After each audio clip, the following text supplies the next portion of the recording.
Qu'est-ce que vous fabriquez? On sait, c'est un rendez-vous, on l'a maquillé.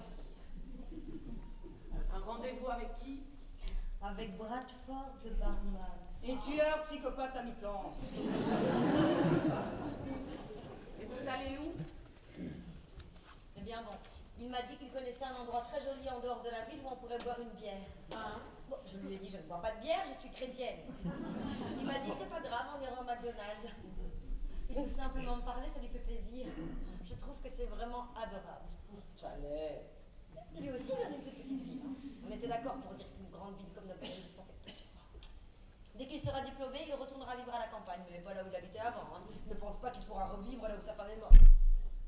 Elle est morte?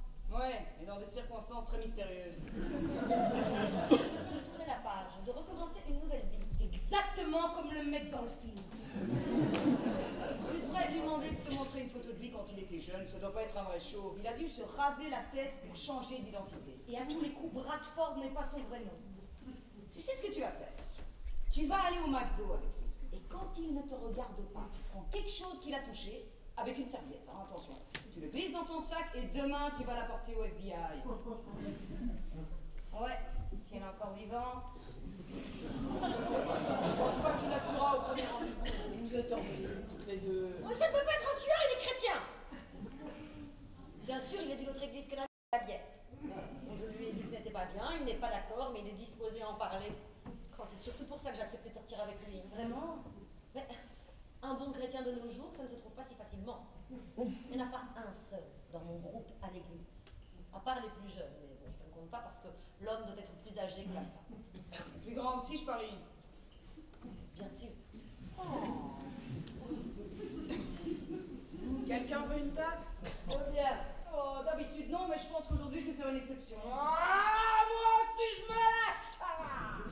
Promettez-moi de ne pas me laisser approcher du buffet. J'ai perdu 5 kilos pour ce mariage et j'ai pas l'intention de les reprendre avant une semaine. 5 kilos, comment t'as fait? J'étais motivée.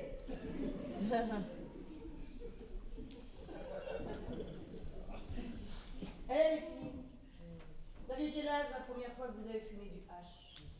21 ans, j'étais un bourgeon tardif. 18. 15. Je ne prends jamais de drogue, je suis chrétienne. Et toi, Margaret? 12. 12. Ouais. Tu te souviens de Julia? Quand j'étais en 5e, samedi et toi, vous me laissiez passer la nuit dans votre appart sur le campus. On buvait des mojitos jusqu'à être complètement pété. Je suis désolée, Margaret, de t'avoir dévergondé de la sorte. Oh non, j'adorais ça, vous étiez tellement cool, j'en revenais pas. Tu savais comme je partais en couille à l'époque. Alors Julia, qu'est-ce qu'il y a entre toi et Trip Davenport? Rien. Je vous ai vu discuter dehors pendant au moins 1 heure. Ah ouais? Vous aviez l'air de bien vous entendre, hein, tous les deux. Je sais pas, j'étais en pilote automatique. Tu disais que lui aussi avait ce regard. J'en ai ras-le-bol de ce regard.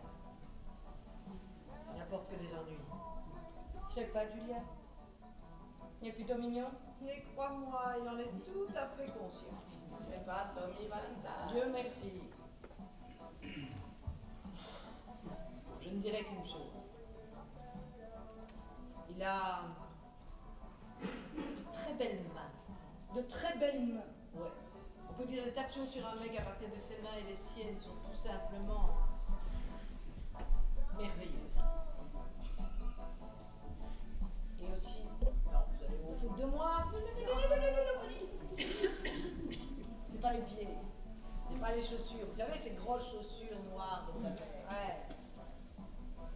C'est les pieds d'un homme dans ce genre de chaussures. C'est un peu zarbi, non? Mon psy en aurait eu pour 8 jours avec ça. Rien ne vaut une belle nuit. Les épaules. Le derrière. Personnellement, je préfère une bonne paire de nichons. Alors Julia, il te plaît? Ah, il lui plaît beaucoup. Comment tu peux dire ça? Parce que je te connais, Julia. Je sais comment tu es quand quelqu'un te plaît. Tu t'illumines comme un arbre de Noël et tu deviens tout timide. Exactement ce que tu as fait aujourd'hui. Quel âge il a? Il a 29 ans. 29 ans. Bah à côté, t'es une vieille peau. Georgia! Oh non.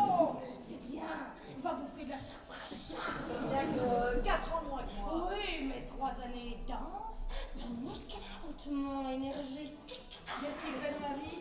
Je lui ai pas demandé son CV. Il travaille dans une banque, il aide les gens à placer leur argent. Mais moi c'est fou. Ça veut dire qu'il est riche. Il est célibataire? Non, il s'est séparé de sa petite amie il y a 2 mois. Bon, comment est-ce que tu sais tout ça? C'est mon cousin. Et c'est le seul qui soit pas gêné quand il sort avec moi, alors je garde le contact. Il y a au moins un problème. Non, c'est vraiment un chouette gars. Putain! Non! Mais Julia! Mais t'en as de la chance! Oh, les filles, j'ai à peine eu une conversation avec lui, vous voulez déjà que je dépose ma liste de mariage? Putain, vous vivez dans quel siècle? C'est vrai, j'oubliais. T'en as marre des hommes. Non, j'en ai marre d'être déçue. Oh. Les mecs que j'ai eu trouvaient que j'étais bien pour leur ego, mais c'est tout. Et Trip Davenport, t'es certainement comme les autres. Excuse-moi pour ton cousin, Brenda, je passe mon tour. Tu l'as vraiment dans la peau, non? J'en ai marre de tout ça. J'abandonne. Je reste très vieille fille.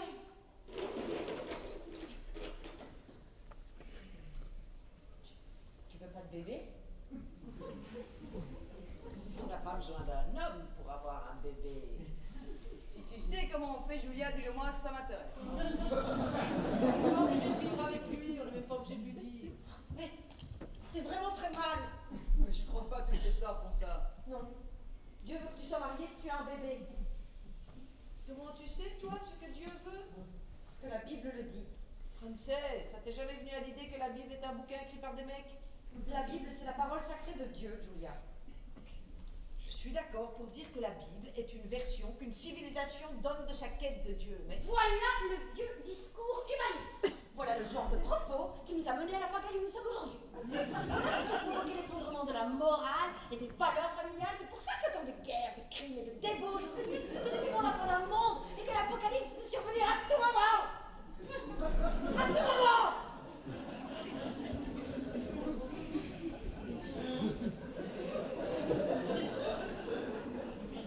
T'es pas sérieuse? Je suis sérieuse. Et maintenant, je m'assois.